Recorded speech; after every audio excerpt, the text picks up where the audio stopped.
Georgetown University Women in Leadership, Georgetown Women in International Affairs, Georgetown Women's Alliance, the Georgetown Institute for Women, Peace, and Security, and the Georgetown University Women's Center. Now to introduce our panelists. Poppy McDonald is the president of Politico US. She started with Politico in 2010, helped with the launch of Politico Pro, and upon returning to the publication in 2016, she's been focusing on scalable growth for the publication. Carrie Budoff-Brown is currently the editor of Politico. She started with them in 2007 and has served in a variety of roles, including White House correspondent from 2009 to 2014, and then as editor of Politico Europe before taking on her current role after the 2016 election. Alexis Williams is the vice president of Politico Live. She joined Politico in 2010 and has built the live journalism. She previously served as Politico's executive director of events. Anna Palmer is the co-author of Politico Playbook and a senior Washington correspondent. She previously was the co-author of Politico Influence, and right now she is part of the geopolitics family as a fellow for the spring 2016 semester, 2017. Callie Bowdy is the vice president and general manager of Politico. She's been with the publication since 2011 in a variety of roles, including director of sales strategy and operations, managing director, and executive director. Moderating this evening is Mo Leafy, the executive director of geopolitics. Mo previously worked in political communications, most recently as communications director and chief spokesman of the Democratic National Committee. I want to thank you guys all again for coming, and now I'm going to turn it over to Mo to get us all started. Thanks, Cece. Thank you all for coming. What a turnout. This is fantastic. Apologies in advance for the temperature in this room. It'll get a little stuffy, but hopefully we can power through it. And I'm going to say off the bat, I am not at all intimidated by sitting on this panel. My mother and my wife have taught me well, so hopefully I don't embarrass myself. But this is an exciting conversation because I think this is an exciting time, not just in the life of Politico, but in journalism in general. I remember as a young political buck, student of politics, and then practitioner, reading some of the old, guard books, Boys on the Bus, right? A book that followed the guys who were embeds covering, before that term really existed, embeds, right? But who were covering the 1972 presidential campaign, or All the President's Men, watching that movie, looking at inside the Washington Post newsroom during the Watergate era, which was dominated by all these guys. And journalism and media is starting to look a little different these days. And Politico, which in its 10 years started off really as a cutting-edge, innovative media company 10 years ago, continues to be. And we're seeing that reflected in leadership, and we're seeing that reflected in some of its coverage and its business ideas. So I want to kind of focus on that a little bit today. We're going to talk a little bit about the company and this leadership team, what it means for the company, but also talk a little bit about the state of media today, both in terms of journalism and as a business model. And so I'm excited for that. And as I said at the outset, the industry used to look very, very different. And so I'm going to start off with just a general question, and any of you can weigh in. But is journalism and media still a male-dominated field? Present company excluded. Is it still a male-dominated field? And maybe talk a little bit about how it's changed for women in the industry, opportunities that have arisen, and some of the challenges and obstacles that are still out there for women. I'll toss it out there in general. I still think it is. I think even the numbers in our newsroom are still, men are still the majority in the newsroom. We have about 250 people. I think it depends on the beat, though. I think we've seen a lot of change, particularly in the Washington arena. I covered the 2008 campaign briefly, covered Clinton when I worked at the top of Mo, then I changed over to the Obama campaign. Back then, in 2008, all the major reporters were all women on the Obama campaign. And then we saw that continue in 2012, and of course this past election campaign, almost the entire Clinton press corps was women, right? So I think the opportunity is great, obviously, but I still think it depends on the field. And I think if you look at education, you might see more women covering education. On the White House, we've seen a lot of transformation there. But if you look in like the national security space, you don't see as many women. So I do think it comes down to subject. But I don't, but for me, like at Politico, and when Politico launched, it was a different newsroom than it is now. Yeah. It really is in terms of just the gender breakdown, the gender representation at the top is much different. And I think that does have like sort of knock-on effects through an organization when you have like this many women running. And this isn't like the full totality of like the women. Like my executive editor, who is a man, is often the only man in meetings. It's pretty remarkable. Like I think it's remarkable just having been there from the start of Politico to seeing it now. It's heartening, and I never sort of get sick of seeing that, because I think it's good. I think it's good for news organizations to have all kinds of diversity, whether it's gender, geographic diversity, racial diversity, everything else. Like we have to get serious about these kinds of things. Overall at Politico, we're 50-50 in terms of our gender balance. But I do think whether you're a woman or man, and having a woman at the top for our editorial leadership is making a difference. And I was just talking to Carrie about there was a reporter we really wanted to go after and recruit to our newsroom, and he had a lot of really competitive offers. And he had come by, and I said, "What made you take this job?" And he said, "It was a lot about Carrie." And I said, "Oh yeah, she's an amazing leader." He said, "No, she was the first person who listened to me when I said being a dad was important and having time with my kids was important. And instead of pressing on me a job she wanted me to take that would be all-consuming, she heard me and she came back to me with an offer that let me be able to be a good dad and have time with my family and be an incredible journalist." So I think it's not only having an impact on women feeling like they can be part of a newsroom, but it's definitely having an impact on being able to recruit great talent overall. So Carrie, I'm going to come back to you, because you alluded to that 2008 campaign. When I was, for those that don't know, I was working on Hillary Clinton's campaign, and Carrie was covering it, and we spent a lot of time together, traveling across the country. And during that campaign, our campaign, spent a lot of time arguing that as a woman, Hillary was treated differently than other candidates. And as I was having these conversations with a number of different women journalists, I was struck by the number of women journalists that privately agreed with me.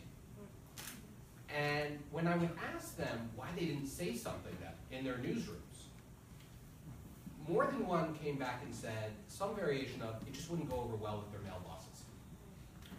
In other words, gender dynamics had some impact, consciously or not, on coverage. And so I guess as someone who has been a reporter and now runs a major newsroom, do you think that's true? And is it different in newsrooms that are run by women?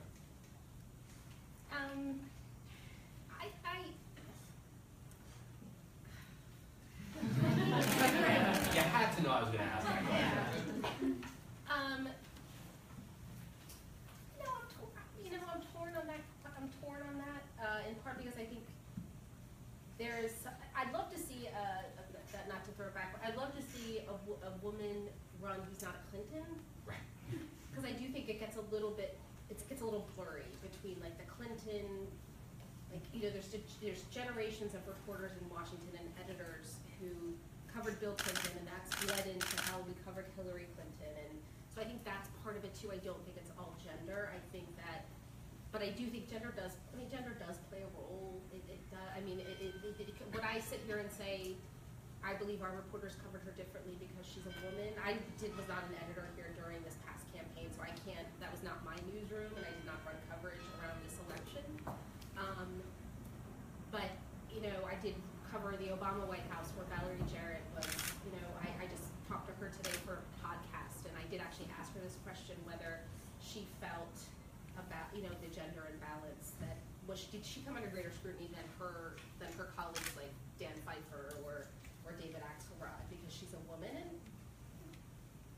And I'm not sort of a black and white person about this, in part because I'm a journalist who likes to believe that we don't do things like that. I'm aware that they exist. I just don't believe it exists to the extent that people in the campaigns believed it existed. So that we were a little hypersensitive. And I get that.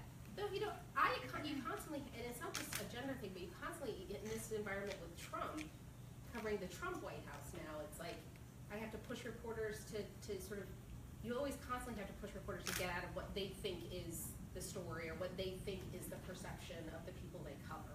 So I think that happens no matter who you cover. It's like, don't just assume something that Trump this, or don't just assume that. Like we can't, and because I think that sort of, tunnel vision on what you think is a story in some way contributed to sort of the missed opportunities and the missed stories that we had this past year. Like we sort of looked at a couple data points, made decisions, and it's like, for me, it's about constantly sort of pushing to make sure it is, question what you think is real. And I think one thing to add, not a journalist, but I do think at least having women in positions of leadership where they can look and assess like what's happening holistically across our coverage, there is a heightened consciousness that's something to be aware of that may or may not exist. It probably actually would not exist in a male-dominated organization. So I think at a minimum, having more women in positions of leadership, like when I'm working on programming and thinking about events, like I want to make sure that there's at least 2 women on any stage because you need to have a full-rounded perspective on these things. And I'm not sure that that same level of nuance or thought would go into coverage if it was a full male-run team. Poppy, as president, you're in charge of leading business strategy and operations. I read a recent magazine interview with you in which you were asked what's the hardest part about your job leading a company. And you said, let me read this quote, "It's the art of diplomacy. It's trying to get a number of different stakeholders to agree on what is the right direction because generally not everyone wins. It's really trying to find out how do we compromise." That really struck me, and I found it interesting because coming from the political world, I have heard a lot of women on Capitol Hill say the exact same thing, right? I've been in rooms and heard women senators or members of Congress say that when you put the women in the room together, regardless of party, they're able to figure out solutions to problems much easier than the men can. Do you find that to be true in this world? I do. I mean, I think it's, especially in, I was thinking today about how is it different with the way maybe Carrie and I are approaching leading Politico, and I think it is a lot about leaving like ego on the table and thinking about listening to each other, like hearing each other's concerns, and sometimes she'll say, you know what, I don't know how to communicate that to my editorial team. Will you come, like, explain that to somebody, like how that works from a budgeting perspective? Or I'll say, Carrie, you're so articulate on this issue, like, will you come? So I think it is about how I've heard those women senators and congresswomen talk about the fact that it's all about really listening, understanding each other, just trying to get to a solution and wanting to see action more so than like having an ego about like my view has to be heard and like I need to win. Now how we take that to our leadership team, right, which are a gender mix, and get that art of compromise, that gets more complicated, but I think I did find a lot of similarities. That's interesting you brought that up. Yeah. Let's go a little bit more broad, because the industry is changing, right? And Alexis, a lot of media outlets are struggling to figure out a new business model in the digital era. Politico's really embraced one sort of innovative approach in the form of events, newsmaker interviews, or series like the Politico Women Rules series, as both a valuable news-making operation as well as a revenue stream. Is that the future of media? That's a broad question. You got a lot of jobs here. So here's what I would say, like, broadly is really appealing about events, especially at this moment, which I think gives them a long-term trajectory that's really viable. Right now, there's a highly divided country. There are people that are sort of unwilling to talk to each other, and what we do on a regular basis is bring people together who have different ideas to actually like have a dialogue about the issues that matter, that aren't there on their talking points, they aren't stumping, they aren't trying to actually push just an agenda without actually having to defend it facts. And I think that that is something truly unique about what we do, and gives us a long-term ability to be viable. When I think about the revenue side of it, yeah, there's a good revenue stream that comes from it, but ultimately, like, we're driven by editorial, and that's really, really important to how we differentiate ourselves. So Ann and I work hand in hand on all the events she does with the Playbook brand, and she really does drive that content. We take that to the market, and they're able to say, like, this is a success. This will be a success for you because we know it'll be journalistically excellent. So I think there is X factor in terms of revenue growth, especially around some of the series like Women Rule. We're looking to do things around global politics because a lot of decisions now, they aren't just local or national decisions, they do have global reach. But no matter how much we scale, we'll never compromise on those editorial guidelines. So I know that's not exactly answering your question, but I do think there is huge potential, assuming we do it right and we stick to the model that we know works, which is letting our journalists lead.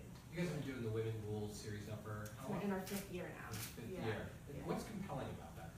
Yeah, so Women Rules started when we had it was in 2012, a historic number of women elected to Congress. And it was this big moment where all of a sudden there was momentum, there was a whole new engagement in the political process from women across both sides of the aisle.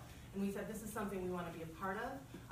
While we don't celebrate or sort of endorse individual candidates, the notion that there should be more women in positions of power is really important to us. And so through live events, this year Carrie is going to host a podcast, so you should all download it on iTunes. Plug. We'll be doing some investigative journalism around the impact having women in power has, and the absence of women, what that means for actual decision making. So that all started because of something that actually happened that's so endemic and core to our newsroom, and then sort of organically grew from there. The other thing, if you look in Washington, there's a lot of great women who need outlets and opportunities to network and engage, and that's really what this forum does.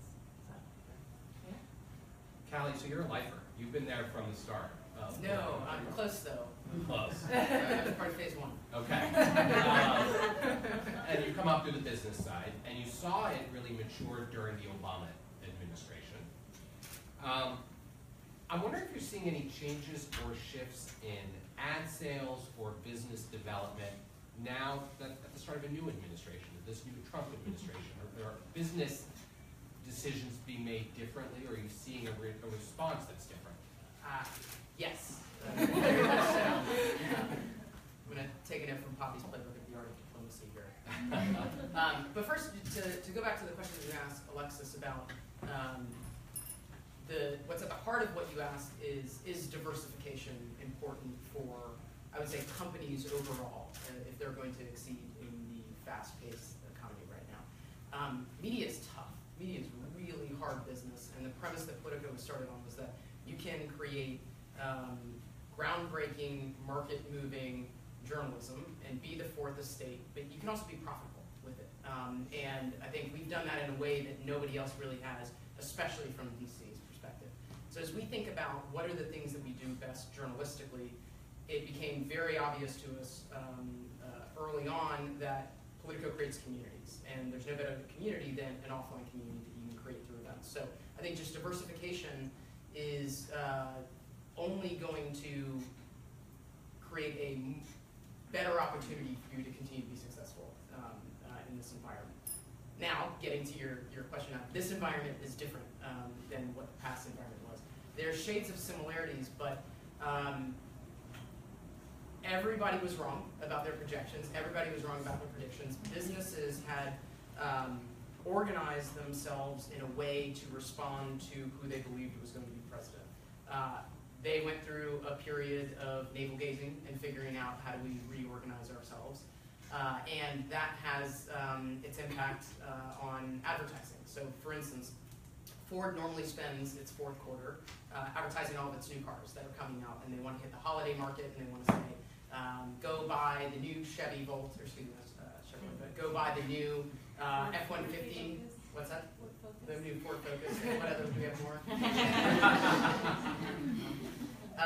But then all of a sudden they had to figure out, wait a minute, we do have that consumer message, but there's a larger message that we need to be communicating as a brand overall. We need to really hammer home the fact that we're creating jobs in this country. Otherwise, we might be subjected to a sideways tweet. So how do we reorient ourselves to make sure that we're communicating in a way that both aligns with our value as an organization, but also is giving us the best shot at creating a positive relationship with the administration.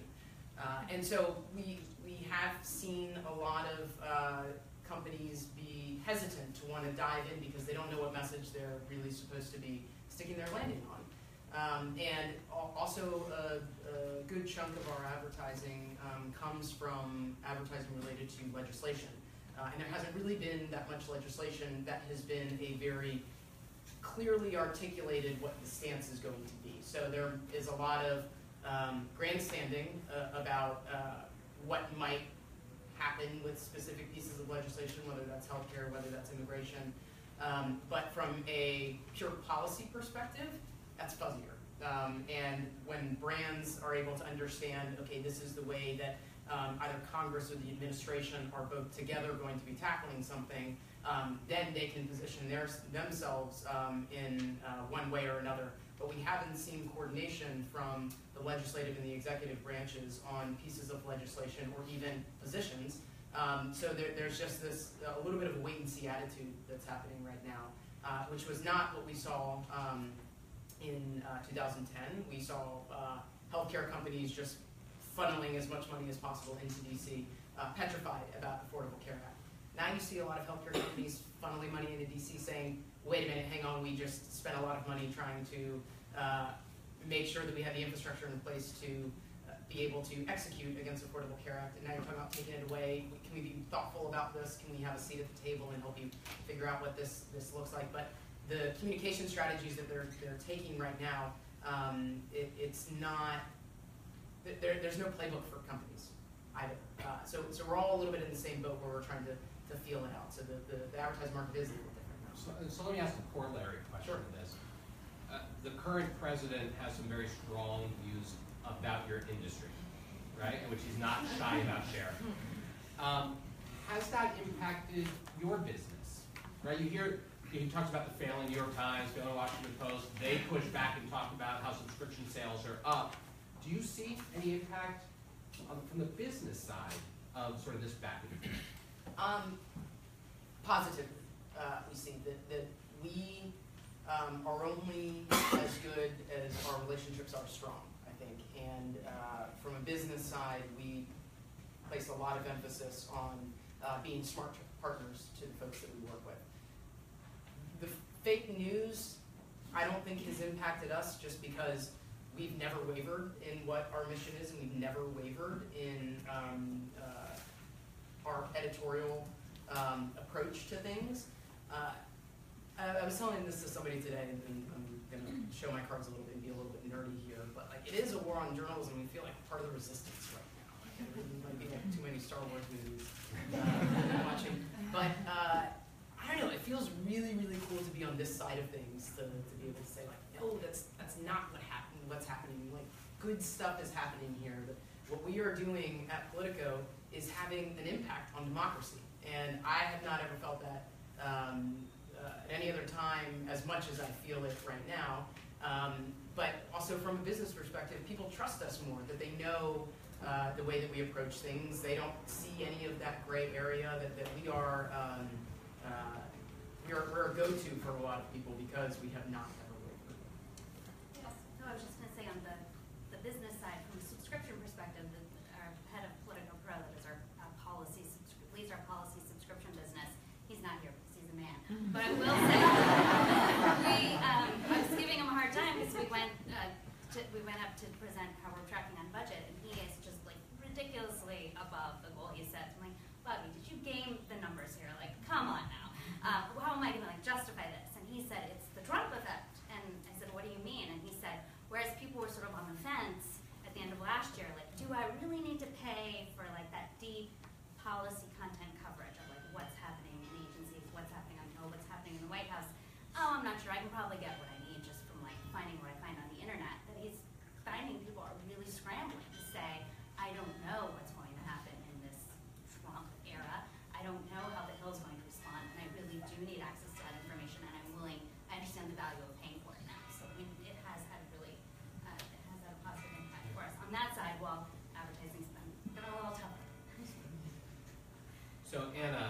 being sort of in this space, you know, I joke with Anna sometimes around campus that she's one of the most influential reporters in Washington, because nobody knows what they're supposed to be thinking about during the day until they've read Playbook, right? Exactly. And so, You need to subscribe. Say that one more time. Um, Facebook Live. Yeah. having said that, outside the Beltway, that level of trust just isn't there, right? And that's not new. That's not unique to this, you know, Kelly said, this war on journalism from this administration, that there's been a steady erosion in trust. What can journalists do about that to start winning back some of that trust?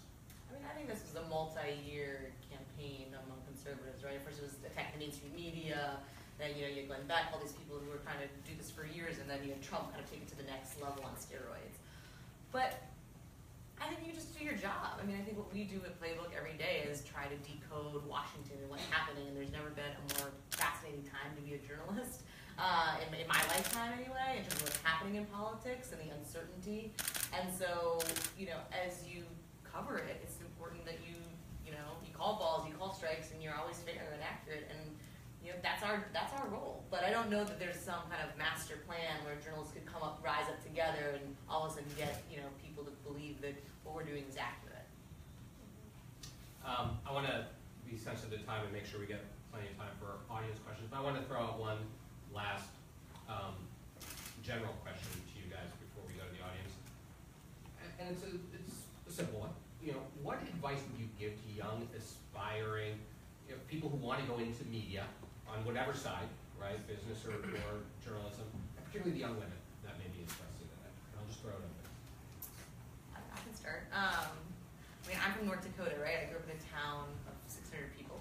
Graduated 47 people in my graduating class.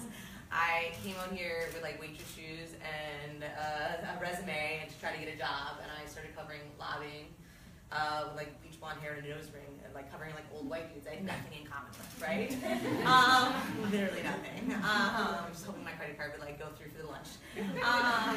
And my advice would be be tenacious. Knock on doors that you don't think are gonna open for you. I mean, I had no business doing half the interviews I did in my first years of being a reporter. And I think a lot of that's just showing up and being there and not being afraid to take the leap. And yeah, a lot of people are gonna say no, they're not gonna help you.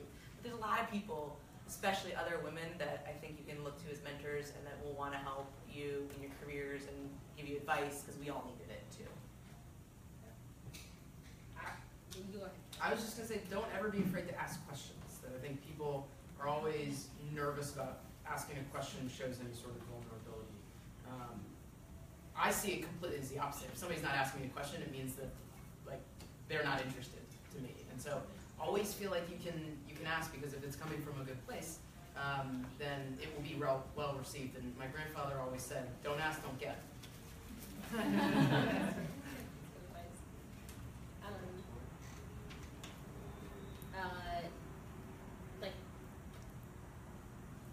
Just go for it, and don't have a sense of who you are and what you want to be, and just go do. You know what I mean? Don't, for journalists at least, just go write.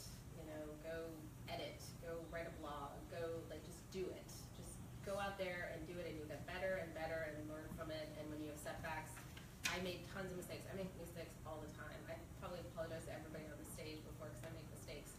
But it's always just push past them and use each one as a learning experience. Whenever I make really big mistakes, I'm well, I'm gonna learn from that one. If I get beat, when I was a reporter, it was always I got beat on a story, gosh, there were some times where I was just catatonic, right? But you would have to remind yourself, how did that happen that time? Okay, I'm gonna readjust so I can do it better next time. And it's a constant lifelong learning experience, and teaching yourself just to push past it, get out of your own head, and go out there and try it again. I think for journalists in particular, every day's a new day. You got to prove yourself every single day with a new story, a new playbook, or this or that, and so you always have a chance to do it again. But having this confidence in yourself just to sort of push through and learn from your mistakes? I think for me, and I learned this in multiple phases, probably first when I was like 6 in a Girl Scout, and then like in middle school when I did plays or something like that, and definitely when I played sports in high school and college. But first is the golden rule. It's like the most basic thing, but like do unto others as you would do unto yourself and what you would want. And it's really easy, I would say, especially in this town, hyper competitive, like a lot of people all type A, driving for success, and that's great. And like don't ever not strive for what you want, and like push yourself, do everything you can. But remember, at the end of the day, like you have to be comfortable with the decisions you've made and like the path you're paving. And this is like a bit ominous sounding, I don't mean it to be, but like it's a small town.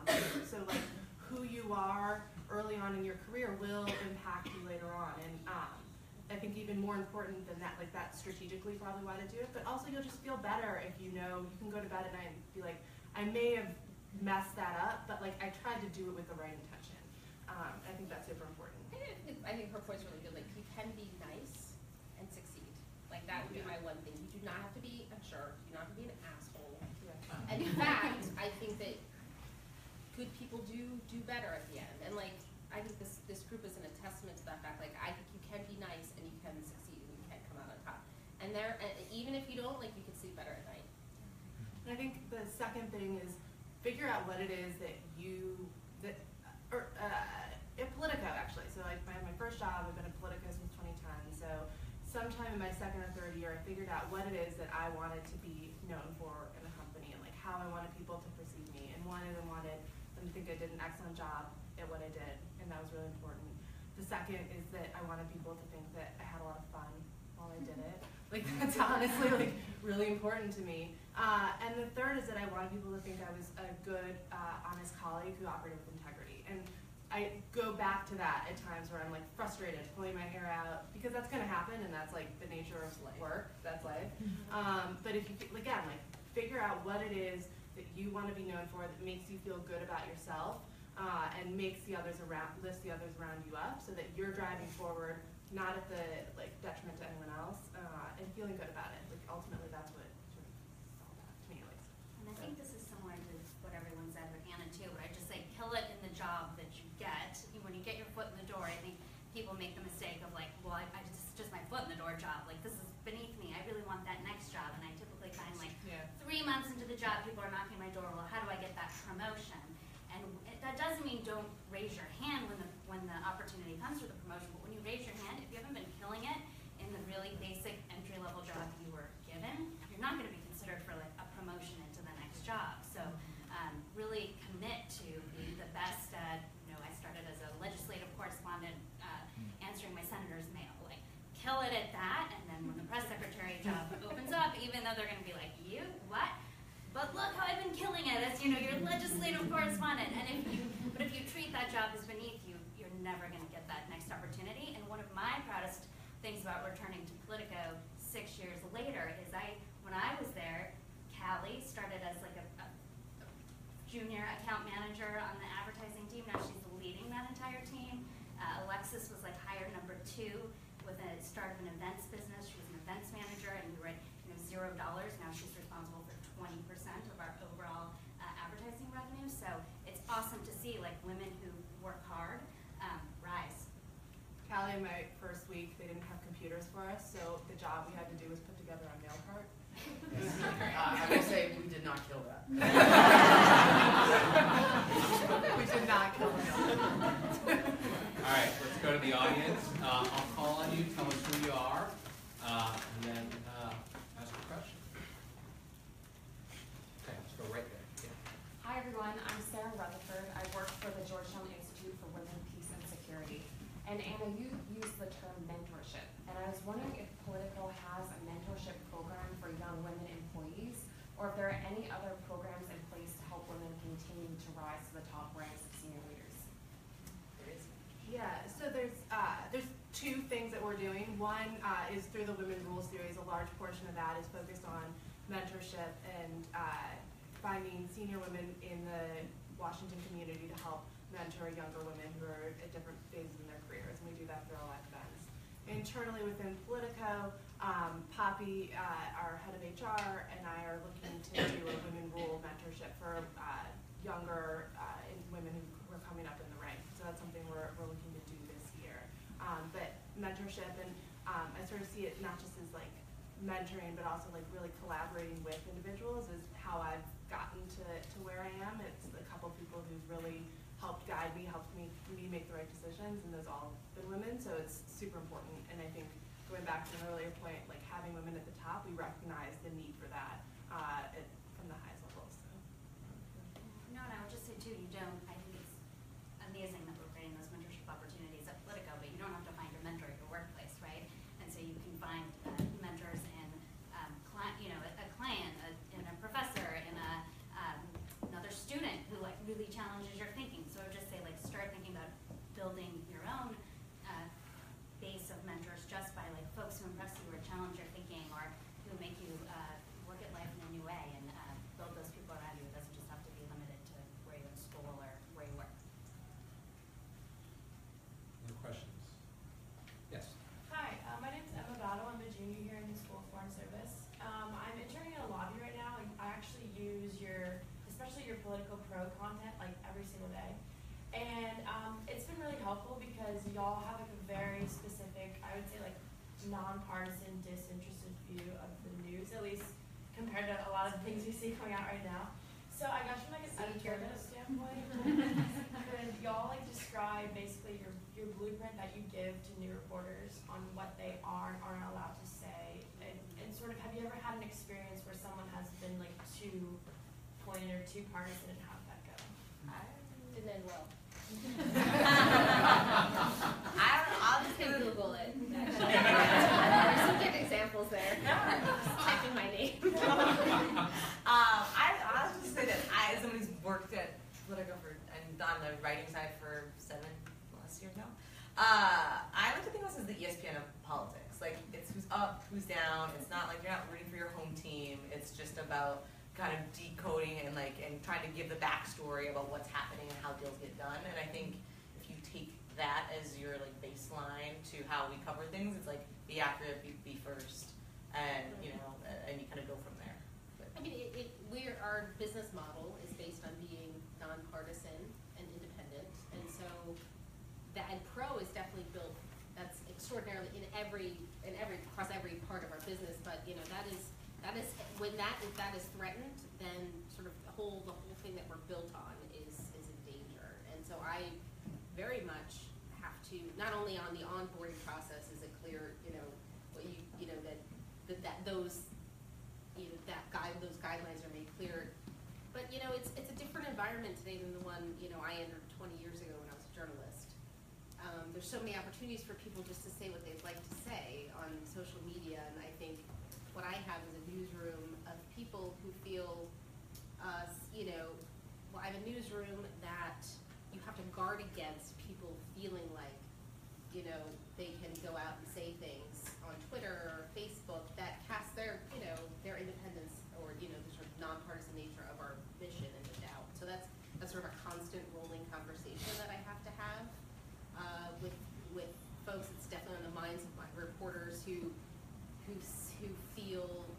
just came up in a different world than the one I came up in when we were on a daily news cycle, and there was only one opportunity for me to sort of put my stuff out into the world, and that was with a newspaper the next morning. Now you can do it every damn second for the rest of the day if you wanted to, but that's not who Politico is, and it's very important, I think, to what Politico is, especially at this environment, at any time, but in this environment, to keep the journalism and who we are clear, that we're, like Anna said, balls and strikes, we call it when we see it,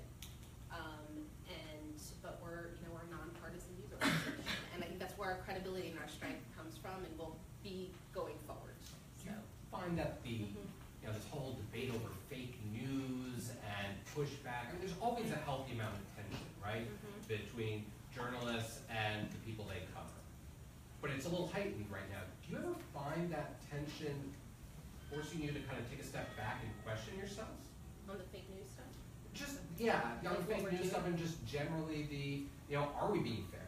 Oh yeah, definitely. I mean, I was always like any of Anna and I. Anna is a fantastic reporter. I think always having to challenge the way you think about things, but it is a constant struggle, especially in this environment. Like when we do a story, absolutely making sure like it's 1,000% airtight, because in this environment everything is magnified.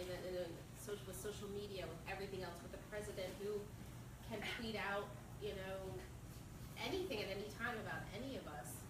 But that's a good exercise. I mean, that's also a good thing. Like, it's a good thing that we're thinking critically about being as credible as we can be and being as fair as we can be. And even though if the White House doesn't respond to my reporter's request for comment 10 times, it does not mean you can in any way stop asking them for comment or stop trying to engage with them. That is not, we cannot become dead into the sort of basics of journalism because we're sort of working in a different environment than previous administrations.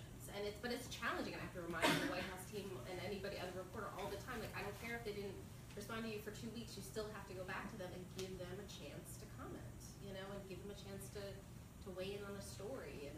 But these are new rules in some way under this administration. One thing to add, going back to the advice part that you asked that just surfaced here, is I would just give the advice to be very conscious of your social media footprint.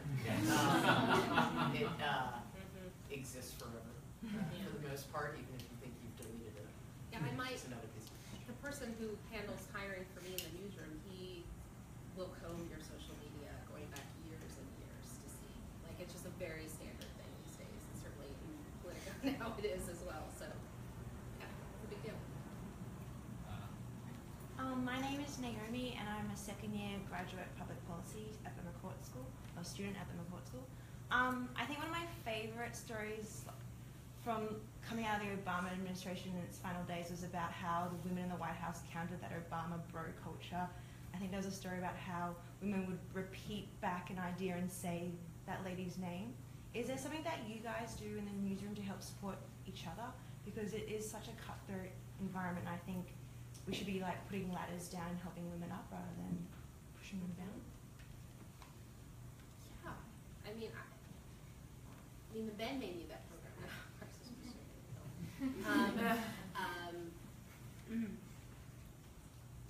I mean, I just think, I do believe I've let some others speak here. I mean, I think that, I think we need to lead by example. I think the fact that you have a cohesive group here that works collaboratively together, I think is very important, to set values for a newsroom and for a company, that consensus is good, compromise is good, humanity is good, and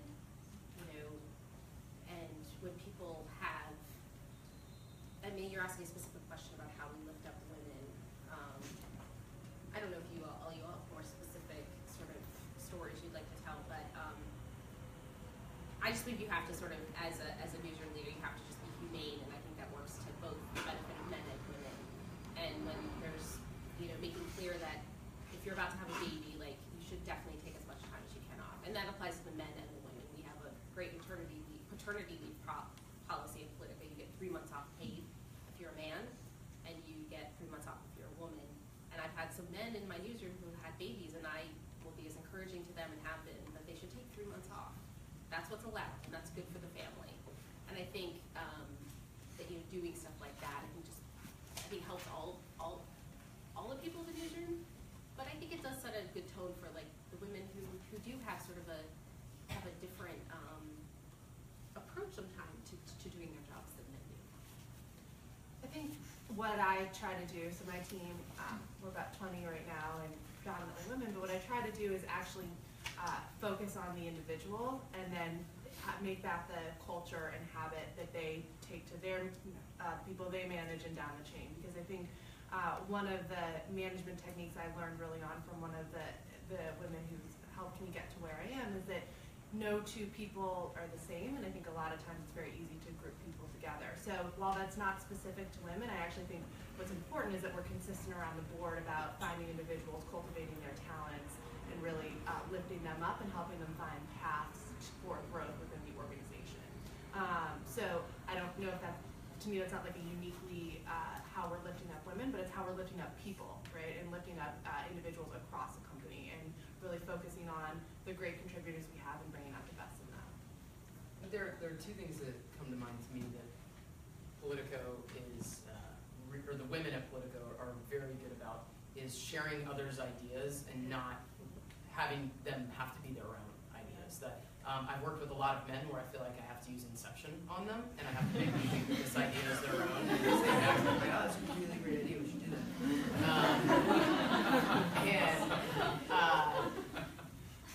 Be in meetings all the time where somebody will say, like, oh, Carrie had this great, well, maybe Carrie doesn't say that. Carrie had this great idea about this thing, and Carrie, can you tell people about that idea? Or oftentimes, like after meetings, if something doesn't feel like it was a great meeting, Alexis and I will immediately go and say, like, okay, well, how could we make that the next time that we have a conversation like this? How can we make this better? And like, what is your idea for this? What is, you know, how are we collaborating?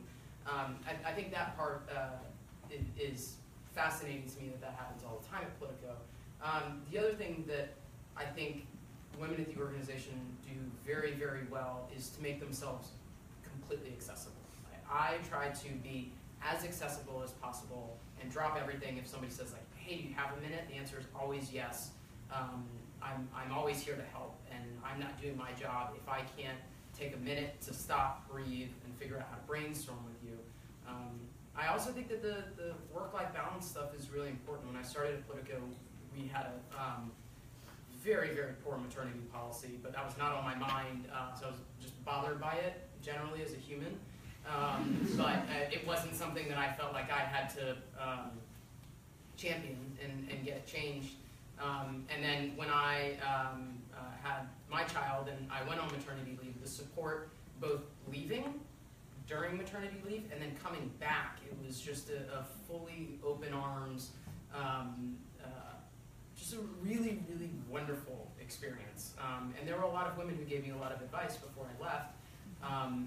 And I think that that's important to be able to, that we are in a unique position where women go through things that are both physical and mental at the same time, and particularly with childbirth. I'm not taking anything away from men, but we need to share that, be open to talking with other people about that. I have a woman on my team right now who she's expecting her first child, and like I always want to talk to her about it, and I'm not sure that she's like ready to talk about it yet, but I'm like, yeah, let's talk, come on, let's back and forth, and it's so exciting what you're going through, and to be accessible and to be able to have both those like personal and professional conversations, because you take your phone home with you, but that doesn't mean when you leave work that you're not working. Work is always happening now. You're always thinking about it.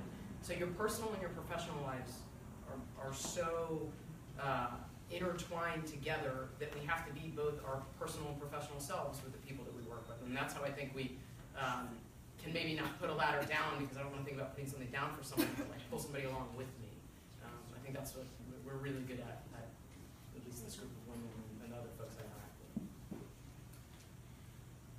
Yeah. One thing that is concerning about journalism as an industry that I was hoping you could speak to is that a lot of smaller media companies and businesses are having to kind of focus on what their audience or readers will most click on or like on Facebook rather than what content is most needed at that moment. And so I was wondering if you could speak to how the media industry is responding to that, and how Politico is responding to that, and resisting having to just put out content that the audience wants to see. Our whole business model, or like the clarity of our mission and our focus, is that we know who we're writing for, and we have not been a news organization that's business model depends on mass traffic. That's nice to have because there's reach, but Callie is not telling me that I have to I got 10 million last month, so I need to get 15, then I need to get 20, then I need to get 25, because our business model is not based entirely, it's a diversified business model. Maybe I should be speaking to the business model, but I do, but I think that's the beauty of Politico in this media environment, is that we're different than the New York Times has its subscriptions, the Washington Post, do they have subscriptions? Yeah, they have paid subscriptions. We have a policy subscriber model. We have events, we have digital ads, we have underwritten content, we have a multitude, we have Playbook, which brings in a ton of money, which is, newsletters. Thank you, Anna. And so it's not based just on constant getting more and more and more traffic, because that's not, because we would get away from, that's a sort of general interest play. We are, our aim is to be the premier politics and policy, news organization in this country. And there's an audience that's clear, that is sort of forms our core, most engaged audience, which are people who are obsessed about politics, care about politics, work in politics. And then there's just sort of there's layers around that of like interests that come, and then people in this environment where everyone's just fascinated and trying to consume as much information as they can. We benefit from that kind of environment because we've set ourselves up well to succeed in that kind of environment. So we are not based on mass traffic. We like traffic because we like reach, but it does not determine, what we decide to cover every day. It does have some impact in some ways, but it's not something that I wake up every day worrying about. Thank God, because that is not what I want to do. Would you guys want to add anything to that? Yeah, no, it's great. Sure, you had your hand up a lot. Yeah, sure. I wanted to, if possible, just circle back to what Carrie was saying a little bit about objectivity and sort of nonpartisan independence. It seemed like there was a kind of a narrative about the election that it was not about issues, that it was about the personalities of candidates and them being sort of particularly disliked candidates. I feel like there's another strain of argument that you could make, that actually sort of gender issues or issues of sexuality or issues of race are actually issues, and they're political ones, and that to some extent they were on the ballot in November.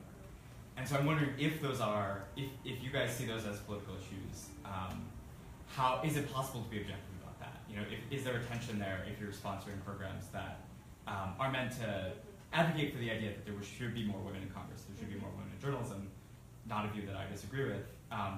Is there a tension there, right? If you have a president who has said the things that he has said about women, or has, allegedly assaulted a dozen women as far as we know, is there a tension there? If these are issues that are increasingly maybe politicized, how can you be objective about that? Is it possible? I'll quote Jack Schaefer, who is our media columnist, who likes to say that no one's unbiased, but you try to be objective when we all bring experiences to what we do, and that shapes who we are, but our job is to be objective. It is to go into something with slate clean, let me try to find out what it is. That is the challenge of being a journalist. You accept that challenge when you become a journalist. And I don't think it's inconsistent to say that, the Women Rule series, it's a bipartisan, I'm going to talk to as many Republicans as I can, Democrats, and there's commonalities about, the need for more gender balance in politics. I get it. But I feel like I'm just very much my core is almost to the point where I don't even know, I feel like I don't have opinions anymore. I've been a journalist for 20 years. I literally don't. Everyone, disclosure, my family's right here. They try to get me to talk about politics all the time. Sometimes I don't have feelings anymore. Because I've accepted the challenge of being a journalist means that you suppress, you look at things a certain way, and that's who I am. And if someone has really strong feelings, then I would say you shouldn't become a journalist, or you should become a journalist that works for, that has a slant. Don't force yourself into something that doesn't make sense. But it's it is what I've chosen. But. I think we have time for one last question. Hi, my name's Claire, and I'm a government and journalism study, so this is really cool. Sorry if I blah on, but I was wondering if there are any barriers or obstacles you guys have faced as women in journalism, and how you've gotten past them. Yeah. I think there's obstacles for everybody, though. I think partly taken seriously as a young woman, particularly having money and politics and people that don't take you seriously, is a challenge. I don't know that that's just a woman thing. I'm a woman, so I experienced it as a woman. But I think you overcome it by being serious and not letting that bother you. And frankly, people underestimating you is the best thing ever because they'll tell you so much more. I'd say that for sure. And I also just think in general, like, I think I've been really lucky. You know, I work alongside Jake Sherman, who co-writes Playbook with me, who's a huge, like, close friend of mine, but is a huge personal champion of mine. I feel like in the newsroom, externally, and had really strong, like, male mentors, and John Bresnahan and some other people. So I don't think I've faced that as much, but I definitely, like, it's a hard environment. Like, the newsroom is a hard place, and you have to have thick skin, and sometimes it's really hard. You, like, want to go to the bathroom and cry, you know, and, like, that's also okay, and then you come out later and, like, fight again and, like, you know, live another day, but that's what I would say. I covered the Obama White House, where in the early iterations of the senior levels of the Obama White House were a lot of men. They all liked talking about sports with each other, and there was like sort of this code or something that was going on that as a woman, a reporter, it did sometimes feel like I was on the outside, even if I knew about the sports. Like it was just like some sort of like weird bro code like thing happening. And I sometimes didn't feel like I could penetrate that. And I think as a woman in Washington, like go out with sources, like I get coffees and I have lunches. I didn't do dinners with, not only because that wasn't my I mean, I think Anna would do dinners, but there's a barrier like with like male sources, like you don't, like you're conscious of that whole thing, right? And so I think you lose out to a certain extent sometimes because you're very conscious of those things. What I also experienced was that since there were a lot of women covering the White House, that there were these women groups where we would, you know, have dinners and invite administration officials, and we would do things to help each other because we knew that there were certain men and male correspondents who would get certain access, but as women, if we sort of banded together, helped each other, and we're all competitors too, but we would have these dinners, we would, like, you know, go out with administration officials, get a lot out of it, and move on. Like, it wasn't always my favorite thing to, not because sometimes you have to share information, but I think as an exercise, it was very, you know, you have to find your opportunities too. There are ways to leverage being a woman, you know, and there are a lot of other women who are looking to support you, and I think that's a good thing, and I certainly always wanted to be a part of that. So I do think there are barriers, I do think there are certain challenges that are unique to being a woman. I also think in this day and age, like, there's ways around it, and being underestimated thing is just a key part of the advantage you have too. Poppy, what about as a corporate, on the corporate side?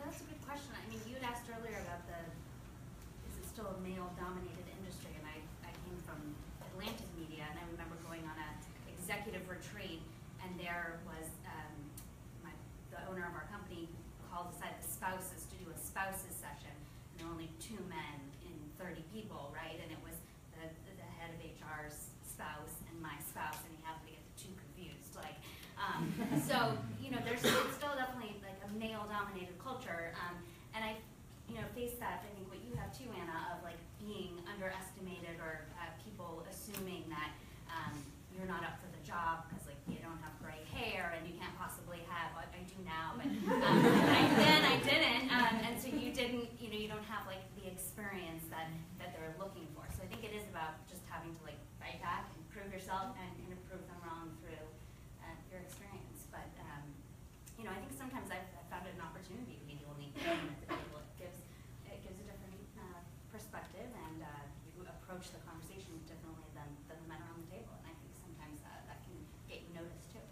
Remember, there was a famous story a couple of years ago. You might remember this thing at the White House,